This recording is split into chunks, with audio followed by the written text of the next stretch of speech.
hermanos. En el nombre de Jesucristo lo leemos. ¿Estamos todos allí? Amén. Juan 8, empezamos desde el versículo 1, para honra y gloria de nuestro Señor Jesucristo. Y Jesús se fue al monte de los olivos y por la mañana volvió al templo. Gloria a Dios. Y todo el pueblo vino a él, y sentado él les enseñaba. Entonces los escribas y los fariseos le trajeron una mujer sorprendida en adulterio, y poniéndola en medio le dijeron: Maestro, esta mujer ha sido sorprendida en el acto mismo de adulterio, y en la ley nos mandó Moisés apedrear a tales mujeres. Tú pues, ¿qué dices? Mas esto decían tentándole para poder acusarle. Pero Jesús, inclinado hacia el suelo, escribía en tierra con el dedo. Y como insistieran en preguntarle, se enderezó y les dijo: El que de vosotros esté sin pecado, sea el primero en arrojar la piedra contra ella. E inclinándose de nuevo hacia el suelo, siguió escribiendo en tierra. Pero ellos, al oír esto, acusados por su conciencia, salían uno a uno, comenzando desde los más viejos hasta los postreros. Y quedó solo Jesús y la mujer que estaba en medio. Enderezándose Jesús y no viendo a nadie sino a la mujer, le dijo: Mujer, ¿dónde están los que te acusaban? Ninguno te condenó. Y ella dijo: Ninguno, Señor. Entonces Jesús dijo, este es el título de mi predicación: Ni yo te condeno, vete y no peques más. Ni yo te condeno. ¿Puede tomar su lugar, hermano? Esperemos en nuestro Señor Jesucristo que podamos, con la ayuda de su Espíritu Santo, poder desarrollar de una manera buena este mensaje.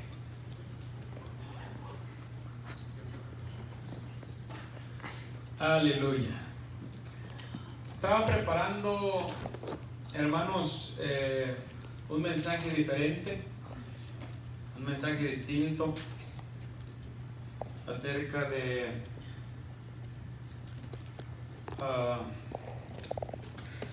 del regreso de Israel a su tierra, cuando fue destruido el templo, que fueron cautivos por Babilonia, y lo preparaba pero había algo que como que no me permitía, y siempre venía a mi mente la misericordia de Dios. Y llegué al pasaje que acabamos de leer, y el Señor me centró ahí en ese versículo, en el versículo último del capítulo 8. Y hermanos, pues me hizo ver el Señor que no era el tiempo de lo que yo estaba preparando. Y comenzó a hablar el Señor a mi vida acerca de este tema, de la misericordia del Señor, de que el Señor no condena, de que el Señor Él perdona, Él tiene misericordia. Y comencé a examinar el tema, y el Señor fue acomodando todas las cosas, y quiero pues predicar esta escritura. Ni yo te condeno, hermanos, es algo que nosotros podemos sentir en nuestro ser cuando somos absueltos de una culpa, cuando nosotros sabemos que somos culpables y somos absueltos, somos libres, somos perdonados. No hay una satisfacción más grande que alguien te diga: te perdono, aún cuando uno sabe que uno ha fallado, aún cuando uno sabe que merece el castigo, Aun cuando uno sabe que merece la reprensión, aun cuando uno sabe que merece consecuencias, aun cuando uno sabe que merece, aleluya, que sea juzgado. Pero es el escuchar la palabra, te perdono o ni yo te condeno, es algo, hermanos, que trae satisfacción a nuestra vida. Esta historia, hermanos, tiene tres personajes. La mujer, los acusadores y nuestro Señor Jesucristo. Aleluya. Tres personajes fundamentales. Pero uno de ellos sobresale, hermanos. Uno de ellos sobresale a estos dos.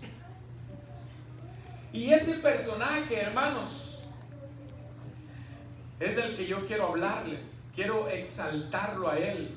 Quiero marcar sus virtudes. Quiero que usted sepa, hermano, que por encima de cualquier persona que lo juzgue, de cualquier persona que quiera incomodarlo, juzgarlo, siempre hay alguien que no te juzga ni te condena. En el tiempo antiguo, hermanos, la ley decía que si alguno cometía adulterio, pagaba con su propia vida. Indefectiblemente él tenía que morir. El hombre era ahorcado según la ley y la mujer era lapidada, o sea, era muerta a pedradas. Y hermanos, muchos podemos decir, bueno, pero eso fue en la antigüedad, o eso fue bajo la ley. Ahora ya no es así. Ahora ya podemos cometer adulterio, ahora ya podemos cometer pecado, y eso es lo que creo que el mundo está creyendo y está haciendo. Pero la ley no ha sido abolida. Dios no ha cambiado. Dios sigue siendo el mismo, de ayer, de hoy y por siempre. Solamente que hoy la misericordia de Dios es amplia para perdonar. La ley decía, Levítico 20:10, si un hombre cometiera adulterio con la mujer de su prójimo, el adúltero y la adúltera indefectiblemente serán muertos. Esa era la ley. La ley condenaba. La ley actuaba. La ley no tenía misericordia. La ley era rígida. La ley, lo que se decía, ojo por ojo y diente por diente. Aquel que pecare morirá. La ley era de esta manera. Ese es el tiempo de la ley. Dice Deuteronomio 17:5, entonces sacarás a tus puertas al hombre o a la mujer que hubiera hecho esta abominación, sea hombre o mujer, y los apedrearás y así morirán. Algo tremendo, hermanos. Algo muy fuerte. Algo muy difícil. Dice la palabra del Señor que después de que el Señor vuelve del monte de los olivos, se sienta en el templo y comienza a enseñarle a la gente. Comienza a predicarles la palabra, a predicarles la palabra del reino, a predicarles las buenas nuevas de salvación, a hablarles de lo que es el reino de los cielos. Pero siempre, hermanos, siempre va a haber un grupo de personas que quieren hacerle daño a aquel al cual Dios ha puesto su mirada. En este caso, estando Jesús predicando, estando enseñando, los fariseos, que ellos querían destruir a Jesús, querían acabar con él, no les gustaban sus enseñanzas, porque exhibía el fariseísmo, exhibía a los escribas, ellos que se decían ser santos, ellos que se decían ser religiosos, ellos que se decían ser en todo sentido santos delante del pueblo. Pero Dios, que conoce las cosas, Él sabía que no era de la misma manera. No es lo mismo el poder decir una cosa y hacer esa cosa. Ellos demandaban cargas. Ellos exigían a los demás, a las personas, que llevaran la ley rectamente, pero ellos no la cumplían. En ellos había soberbia, en ellos había altivez, en ellos había tantas cosas, envidias, en ellos había ese orgullo de traer capas largas y decirse que eran sacerdotes del Dios Altísimo, y creían que con eso, hermanos, ellos ya estaban salvos. Y ellos, tentando al Señor, le llevaron a una mujer, creo yo que planeado de mucho tiempo atrás. Viendo todo lo que Jesús hacía, ellos no encontraban la manera, no encontraban el lugar de poderlo sorprender. Ya lo habían tentado antes, cuando le mostraron una moneda, cuando le preguntaron: Señor o Jesús, dinos si es lícito dar al César, dar el tributo a César. Pero ¿quién puede sorprender a Dios? ¿Quién lo puede sorprender? Nadie lo puede agarrar en curva al Señor. Le muestran una moneda y el Señor simplemente dice, en estas palabras: da al mundo lo que es del mundo, y dale a Dios lo que es de Dios. Dale al César lo que es del César, y dale a Dios lo que a Dios le pertenece. A Dios le pertenece tu adoración, a Dios le pertenece tu alabanza, a Dios le pertenece tu tiempo, a Dios le pertenece tu oración, tu dedicación a Él. A Dios le perteneces tú mismo, porque tú has sido comprado, y no a un precio bajo. Has sido comprado a precio de sangre, dice la Escritura. Y a veces minimizamos eso, hermanos. Minimizamos lo que Dios ha hecho por nosotros, y creemos que a Dios no le pertenece nada. Nos volvemos soberbios en el sentido de que yo puedo hacer con mi vida lo que yo quiera, y no es así. Ya no es tu vida, ya no te pertenece a ti, ya no eres tú el que domina, ya no eres tú el que maneja tu vida. Ahora, si estás en Cristo, Él es el que lleva el timón, Él es el que lleva, aleluya, la dirección de nuestra vida. Pero a veces queremos caminar nosotros mismos por donde nosotros creemos que es conveniente, y no es la forma. Por eso hay veces que nos va mal en la vida. Y en ese momento, hermanos, llega los fariseos, los escribas, con una mujer de la mano, según ellos, que había sido sorprendida en el acto mismo, hermanos. En el mismo acto, hermanos. Qué difícil es sorprender a alguien. O se tiene que planear, o lo tienen que investigar para sorprenderlo, hermanos, en el mismo acto del adulterio. Qué casualidad que ellos ya llevaban a la mujer lista para hacer acusación al Señor. Y no dudo que esto haya pasado, no dudo que esto haya sucedido. Y aquí aparecen los primeros dos personajes: la mujer y los acusadores. Un acusador es aquel que te señala. Un acusador es aquel que te apunta con el dedo. Un acusador es aquel que dice: él es el culpable, ella es la culpable, él es el que debe pagar, él es el que tiene que ser condenado. Ese es un acusador. Y nosotros como iglesia no debemos de ser acusadores. Dice la Biblia que solamente hay un acusador. Hay un acusador. Ese acusador se llama diablo, se llama Satanás. Él es el acusador de nuestros hermanos. y que el Señor lo reprenda. Cuando nosotros nos volvemos acusadores, hermano, entonces nos estamos poniendo del lado del enemigo para acusar a nuestros hermanos, para acusar a aquel que comete errores, para acusar a aquel que falla. Hermano, nosotros no somos quien para acusar al que falla. Nosotros no somos quien para acusar, aleluya, al que comete errores, al que peca, al que cae. Nosotros estamos aquí, hermanos, para abogar, para pedir por aquellos que caen. Dice la palabra del Señor que mira, que no vayas a caer. Si te sientes firme, mira que no vayas a caer, porque estamos propensos cada uno de nosotros.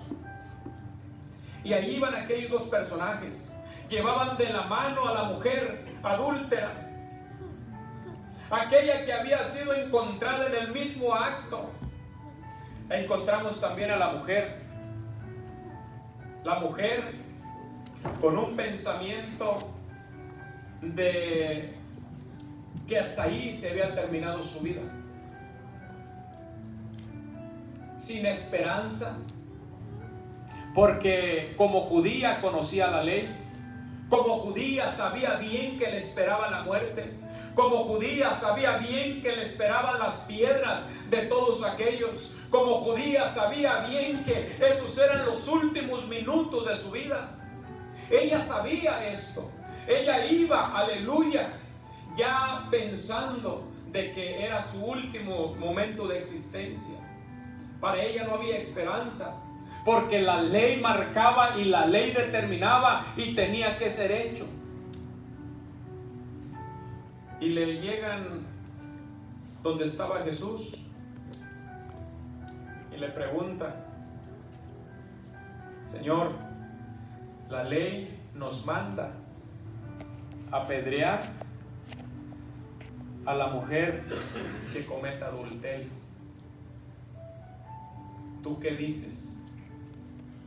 En aquel tiempo, hermanos, estaban bajo el régimen romano. Los romanos estaban en contra de ese tipo de eventos. Y era la forma perfecta de encontrar a Jesús culpable o agarrar en curva a Jesús. Si el Señor decía, pues no vamos a apedrearla, vamos a dejarla libre, entonces los judíos lo iban a acusar que estaba quebrantando la ley de Moisés. Y cuando alguien quebrantaba la ley de Moisés, era algo severamente grave. Pero si también decían, pues vamos a hacer lo que la ley demanda y lo que la ley dice, entonces estaba poniéndose en problemas con el imperio romano. Algo muy difícil, una situación muy dura. Y hermanos, dice la Biblia que Jesús, estando agachado, escribiendo en tierra, no les contestó de inmediato. Algunos eruditos, algunos teólogos, ellos dicen, hermano, o deducen, o piensan lo que escribía Jesús en tierra. Algunos de ellos dicen que Jesús escribía los pecados de cada uno de los que estaban ahí presentes, de cada uno de los que tenían las piedras ya en sus manos. Juan ayer golpeó a su esposa. Pedro le robó a tal persona. Simón fue rebelde con sus padres. Todo eso, de todos aquellos, como diciendo, ¿habrá alguien que pueda acusarla? ¿Habrá alguien digno que pueda acusarla, que no se le encuentre pecado? ¿Habrá alguien en toda esta multitud que viene con las piedras en sus manos para juzgar a esta persona y poderla acusar y poderla apedrear? Y dice que seguía escribiendo. Y no encontró a nadie, porque no existe nadie, hermanos. Y les hace una pregunta: el que esté libre de pecado, ¿habría alguien libre de pecado?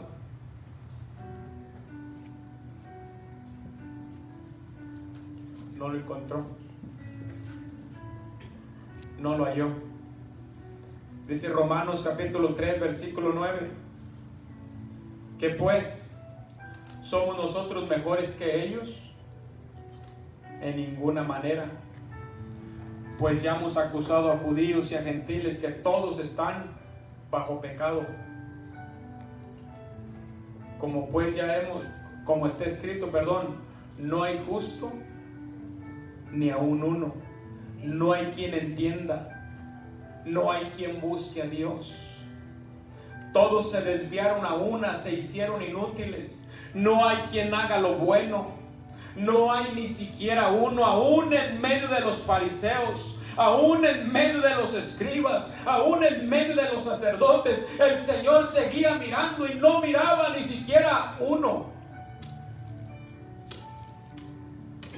Por eso les preguntó: ¿alguien de vosotros está libre de pecados para que vengan a acusar a esta mujer?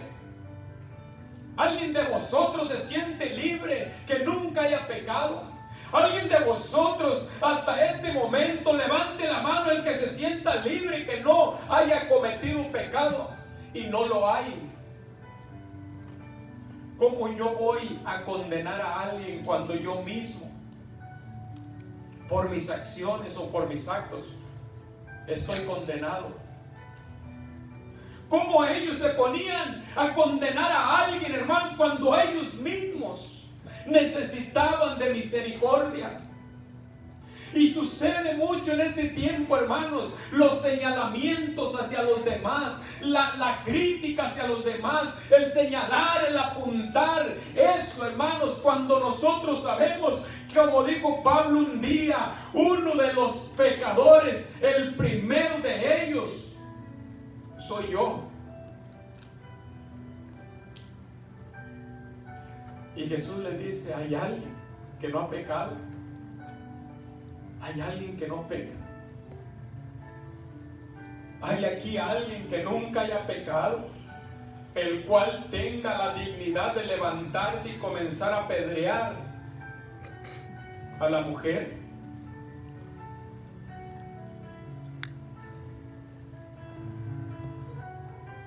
Dice el versículo 13: el sepulcro abierto es su garganta, con su lengua engaña, veneno de áspides hay debajo de sus labios, su boca está llena de maldición y de amargura, sus pies se apresuran para derramar sangre, quebranto y desventura hay en sus caminos, y no conocieron camino de paz. No hay temor de Dios delante de sus ojos. Pero sabemos que todo lo que la ley dice, lo dice a los que están bajo la ley, para que toda boca se cierre y todo el mundo quede bajo el juicio de Dios. No lo encontró. Y yo, viendo, hermanos, y examinando, encontré que solamente, hermanos, durante toda la época, durante todo lo que la Biblia nos revela, solamente en 3 ocasiones vemos escribiendo a Dios con su dedo. Solamente en 3 ocasiones. La primera fue para marcar la ley en piedras. La Biblia dice que el mismo Dios fue el que escribió con su dedo los 10 mandamientos en aquellas piedras que le entregó a Moisés. Los 10 mandamientos, los cuales les daban vista a los que pecaban. Era el espejo para aquellos que pecaban. Era para que se dieran cuenta si quebrantaban el mandato de Dios o no. Y la primera vez que escribió Dios con su dedo fue cuando le dio las piedras a Moisés. La ley fue entregada. Pero veo, hermanos, que la segunda vez que Dios escribe con su dedo es para traer juicio al pecador. ¿Se recuerdan cuando el rey Belsasar estaba ahí en el templo tomando y divirtiéndose, y de repente en la pared aparece un dedo escribiendo en la pared? Parece que decía Nenel, Tekel, Uparsin. Escribió un dedo ahí. ¿Y sabe cuál era la interpretación de esa escritura? Juicio sobre aquel hombre. ¿Y saben por qué lo enjuició Dios? Porque había quebrantado sus mandamientos, porque había atropellado, aleluya, el templo, porque había pisoteado aquel lugar santísimo, porque aquel lugar santo había sido profanado por este hombre. Por eso Dios escribe el juicio en la pared diciendo: hasta aquí se ha llegado tu reino ha sido cortado y tú mismo vas a ser desechado. Esa es la segunda vez que yo veo el dedo de Dios escribiendo sobre el hombre. Hermanos, Dios es el que tiene el juicio sobre nosotros. Dios es el que un día nos va a juzgar. Usted no se crea que porque la gente se burla de Dios, usted no se crea que porque la gente, aleluya, puede hacer lo que quiera con Dios y va a quedarse sonriendo. No, hermanos, va a llegar un día donde van a enfrentar al gran juez, aquel que va a estar sentado en el trono. Desde entonces ahí va a marcar su juicio delante de aquella persona, y sus juicios, hermanos, realmente son muy malos. Debemos de temer a Dios. Debemos de temerlo, porque Él es el único que va a enjuiciarnos. Él es el único que va a tomar decisión sobre nuestras acciones. Ninguna acción de nosotros va a quedar impune. Dice la palabra que todo lo que nuestra boca hable, todo lo que usted piense, solamente pensado, todo lo que usted haga, todo lo que usted exprese, todo lo que usted haga en esta tierra, hermano, Dios lo va a sacar a la luz en aquel día.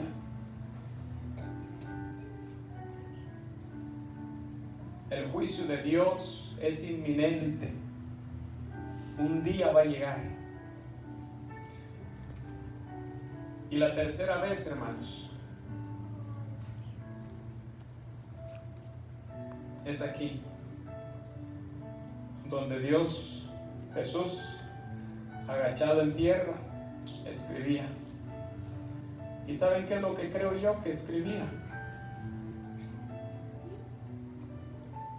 El comienzo de la gracia. El comienzo de una era donde Dios, hermanos, había descendido para hacer misericordia a esta tierra. No importa el pecado de la humanidad, no importa el pecado que usted y yo hayamos hecho, no importa lo que nosotros hayamos ofendido a Dios, si nosotros venimos arrepentidos, Dios, su misericordia es tan grande, hermanos, que nos perdona instantáneamente. Y creo yo que Dios marcaba en esas letras, ahí donde Él escribía: es el comienzo de la gracia, es el comienzo de mi amor por la humanidad, es lo que la humanidad va a ver después de este momento, cómo va a quedar marcado mi cada uno de ustedes. Cuando sucede esto, hermanos, la segunda palabra que el Señor les dice: si alguien se ha encontrado sin pecado, venga, fórmese aquí, sea el primero en arrojar la piedra. Véngase aquí, arroje la piedra. Si yo les preguntara, hermanos, ¿quiénes de nosotros pudiéramos ser los primeros en formarnos para aventar la piedra sobre alguien, sobre aquel que comete pecado, sobre aquel que tiene errores? Si nosotros hacemos esto, créame que no alcanzamos a tirar la primera piedra cuando ya somos lapidados por las miles que nos van a arrojar a nosotros. El Señor no encontró ninguno. Y esta es la expresión más hermosa, hermanos, que podemos encontrar en la palabra. ¿Cómo cree que se sentiría la mujer cuando el Señor les dice estas palabras? Cuando el Señor pregunta: el que de vosotros esté sin pecado, sea el primero en arrojar la piedra. Yo les aseguro que la mujer estaba esperando las piedras sobre su cuerpo, porque en ese tiempo a los sacerdotes, hermano, los tenían como santos, como limpios, como puros. Ellos sabían que si estaban ministrando en el templo, eran santos. Y no es así. Todo hombre es pecador. Aún yo. No se confíe por aquellos que se dicen ser santos. Todos tenemos faltas, todos tenemos culpas. Y hay gente, hermanos, que abusa de sus cargos y de sus poderes. Por eso hoy vemos tantos niños que han sido ultrajados, han sido violados. La pedofilia en la iglesia popular es grande, porque hay hombres sin escrúpulos, sin temor de Dios. Pero ellos van a recibir su pago. Ellos van a ser juzgados un día. La mujer, pensando eso, ella creía: es el último minuto que voy a vivir, esperando las piedras, esperando que la mataran a pedradas. Y cuando no recibió las piedras, ¿qué cree que le pasó por la cabeza? Algo está sucediendo. Algo está pasando aquí. ¿Sabe qué estaba pasando? La misericordia de Dios estaba apareciendo en ese momento. La misericordia de Dios la estaba rodeando. Ella era pecadora, ella era culpable, pero la misericordia de Dios le estaba abrazando. ¿Se lo merecía? No se lo merecía. No se merecía eso. ¿Quién de nosotros nos merezcamos que estemos aquí?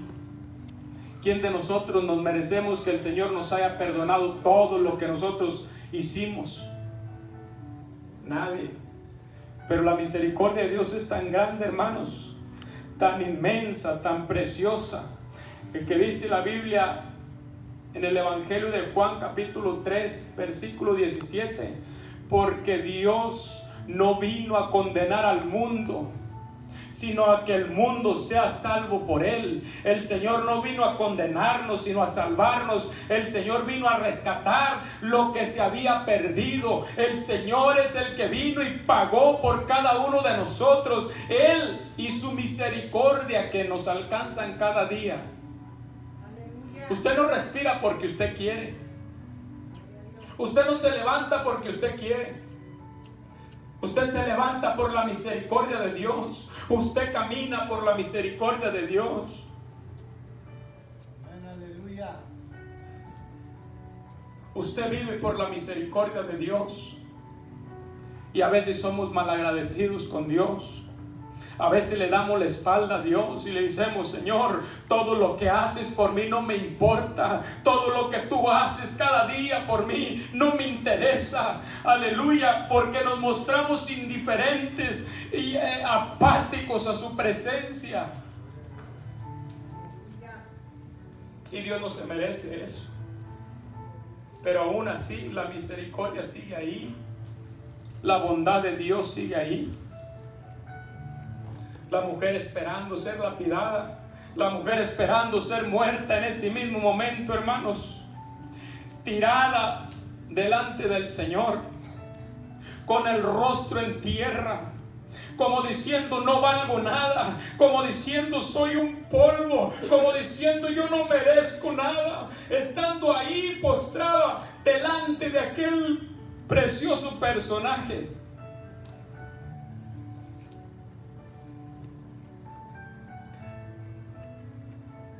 El Señor le hace una pregunta.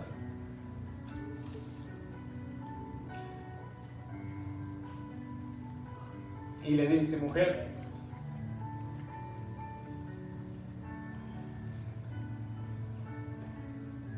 levanta tu rostro.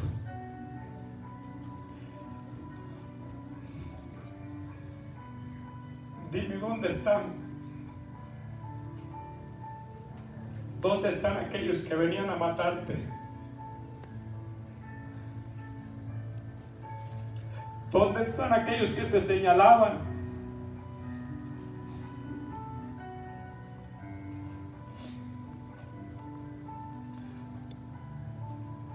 ¿Dónde están?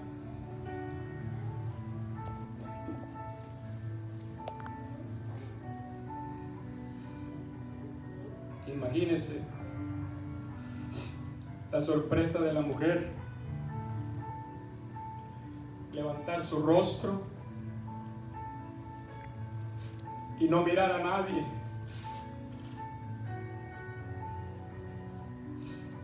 ¿Qué le pasaría por la mente a la mujer? Algo pasó, yo no sé qué sucedió. No hay nadie.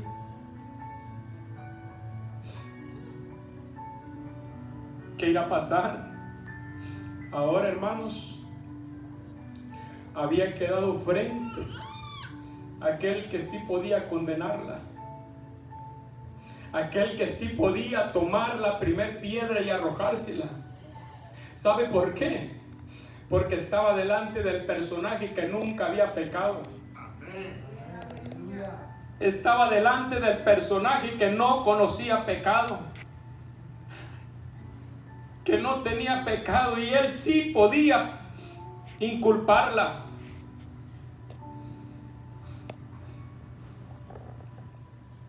Él sí podía decirle: te condeno por lo que hiciste.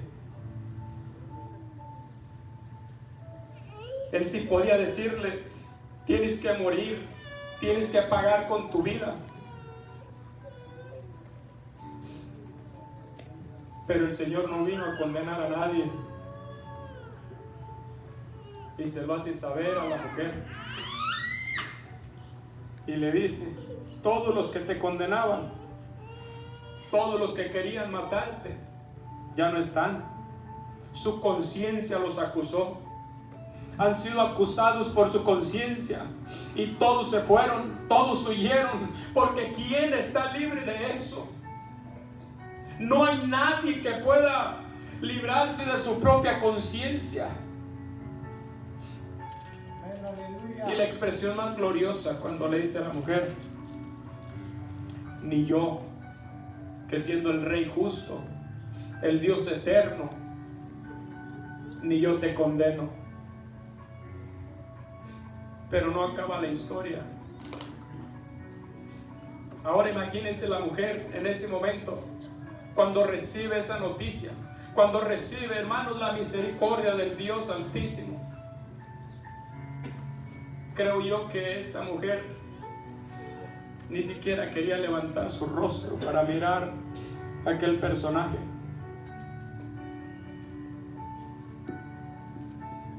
Creo yo que se sentía sucia, se sentía avergonzada. Como ella, siendo una pecadora, estaba delante de alguien que nunca había cometido un pecado, un ser santo. Imagínense cómo se siente alguien cuando está sucio y entra a un lugar bien limpio. Creo yo que así se sentía la mujer, sucia. Pero cuando el Señor le dice, ni yo te condeno, te perdono, te hago justa, y no creas que por tus justicias, sino porque yo pagué por ti. Sino porque yo di mi vida por ti. La sangre es la que te limpia de toda injusticia. Lo que yo hice en la cruz del Calvario es lo que te va a redimir, lo que te va a limpiar. No son tus justicias, no es tu ropa como justicia, no. Es mi bondad y mi misericordia delante de ti.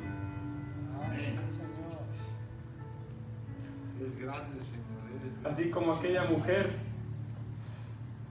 cuando el Señor le perdona sus pecados y la mujer agradecida va delante del Señor y derrama todo aquel frasco de alabastro y comienza a llorar y comienza a enjugar los pies del Maestro con sus lágrimas y comienza a tallarlos y a adorar de tal manera, hermanos, que ese tipo de agradecimiento es lo que la iglesia debe de tener.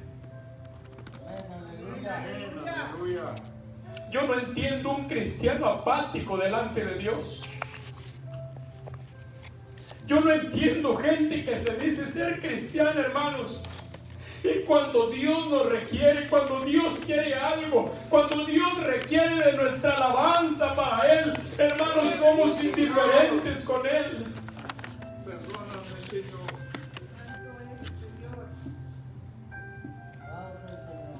A mí me duele este tipo de personas.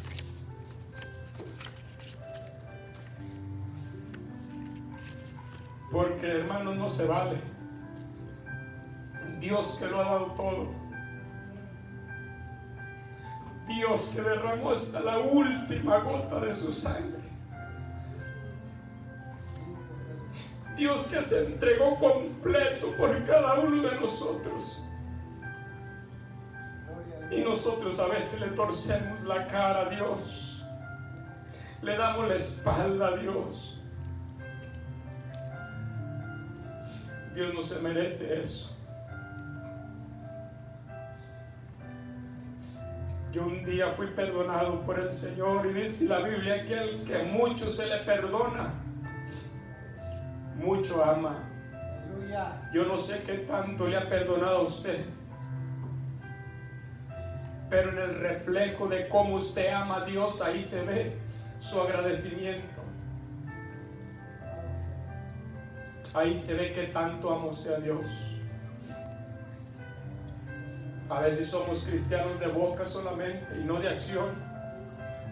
Yo les motivo, hermanos, a que realmente ame a Dios con todo su corazón, con todas sus fuerzas y con toda su mente. Eso es lo que la palabra de Dios nos demanda. Eso es la palabra de Dios nos dice. Ama al Señor tu Dios con todo tu corazón, con toda tu mente, con todas tus fuerzas. Si el Señor nos da fuerzas es para amarlo a Él y para ser rectos con Él.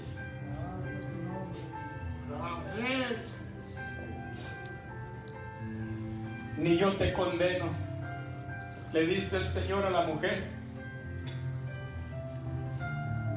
Aquella mujer se desmoronó. Aquella mujer sintió morir por esas palabras.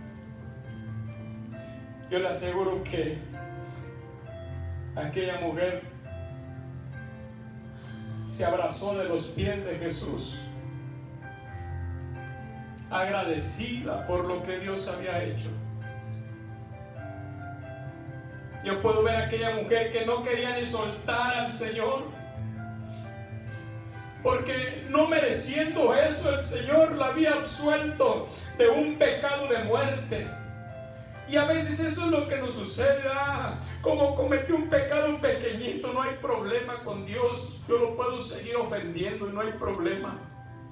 Hermanos, es que para Dios no hay pecado grande ni pecado chico. Para Dios hay una sola marca de pecado. El que peca en lo grande o en lo chico es lo mismo para Dios.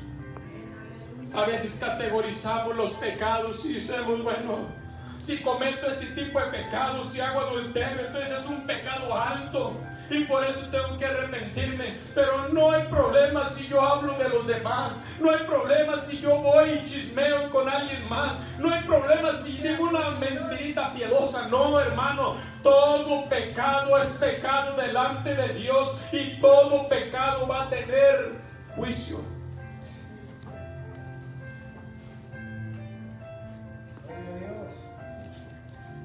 ¿No se ha dado cuenta que esta mujer nos representa a nosotros? Esta mujer lo representa a usted y a mí. Nosotros llenos de pecado, nos encontraron en el acto mismo y nos trajeron delante del Señor para acusarnos. Pero ¿sabe qué? En lugar de juicio encontramos perdón. En lugar de juicio encontramos el amor de Dios. En lugar de condenación encontramos la salvación delante del Señor Jesús. En lugar de ofendernos, el Señor nos amó con un amor eterno. En lugar de tratarnos mal, el Señor dice que nos lazó con sus cuerdas de amor y nos trajo a su benevolencia. Gloria a Dios. Alabado sea, Señor. Y termino con esto. El Señor le dice, por último, a la mujer: eres libre, estás limpia, has sido redimida por lo que yo hice. No hay por qué tener la cara abajo ni sentirte avergonzada.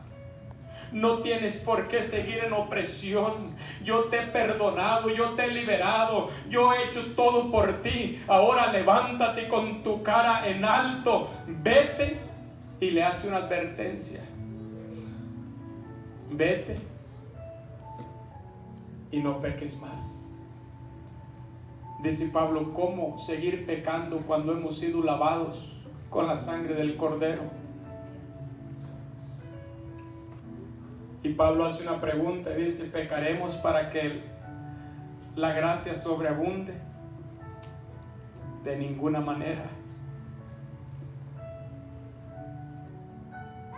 El Señor la deja ir. Vete, eres libre. No hay prisión, no hay condena. Has sido liberada. Vete, pero ya no peques más. Ahora eres redimida, ahora eres mía. Pueblo, ahora ustedes le pertenecen a Dios.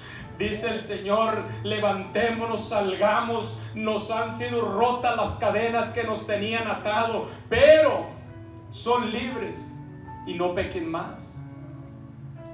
Debemos de seguir peleando, hermanos, en contra del pecado. Ahora el pecado, aquello que nos invadía, aquello que nos tenía atado, aquellos que nos traía placer, hermano, ahora ese pecado se ha convertido en nuestro enemigo. Y nadie, hermanos, ama a un enemigo. Al enemigo se le odia.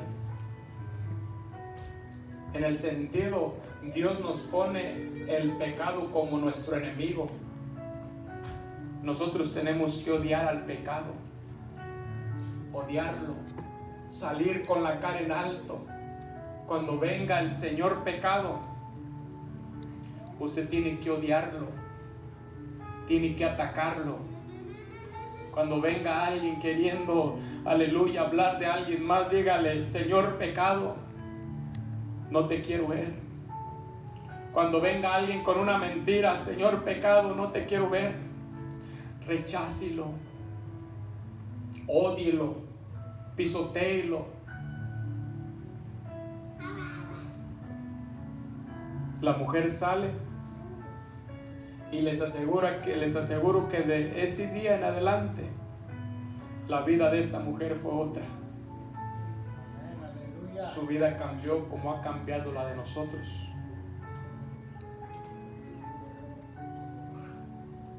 Vete y no peques más.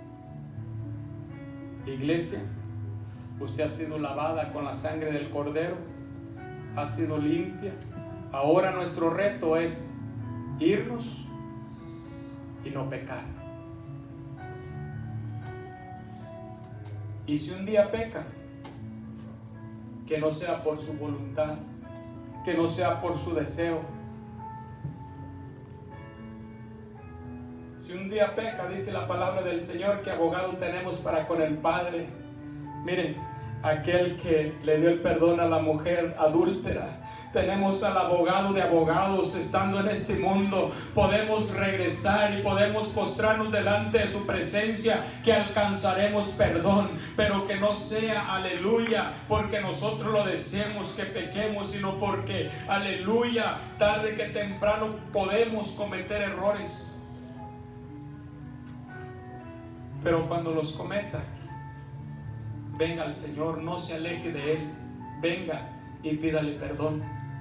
En lugar de darle la espalda, dele la cara y dígale: Señor, yo te he ofendido y nadie más me puede perdonar lo que yo te he ofendido a ti, sino tú mismo. Póngase de pie.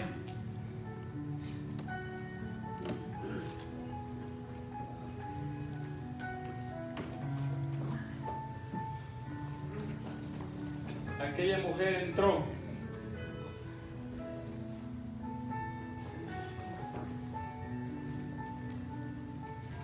con unos minutos de vida, sin esperanza.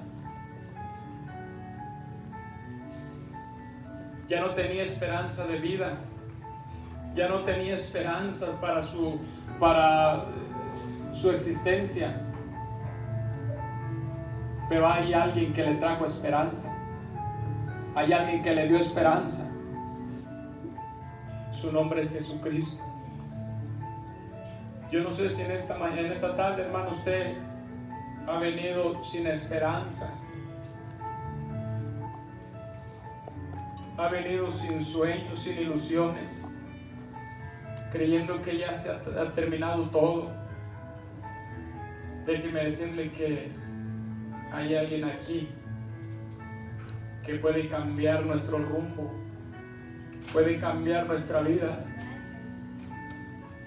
Aún en lo que la sociedad ha dicho, aún en lo que la medicina ha dicho, aún en lo que la noticia diga, Dios puede cambiar nuestra circunstancia. Dios puede sanar un cáncer como sanar una gripa.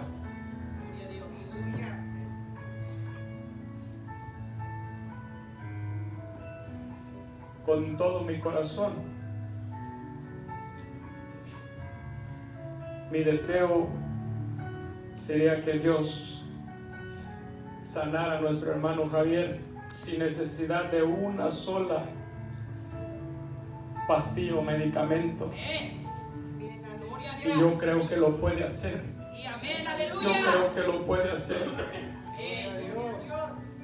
Si Dios libró a esta mujer de ser lapidada en esa misma hora, yo creo que Dios tiene la capacidad y tiene el poder de sanar cualquier enfermedad en esta hora de igual manera, y de salvar todo aquel que venga arrepentido, y de perdonar a aquel que haya cometido un pecado y haya ofendido a Dios en su vida.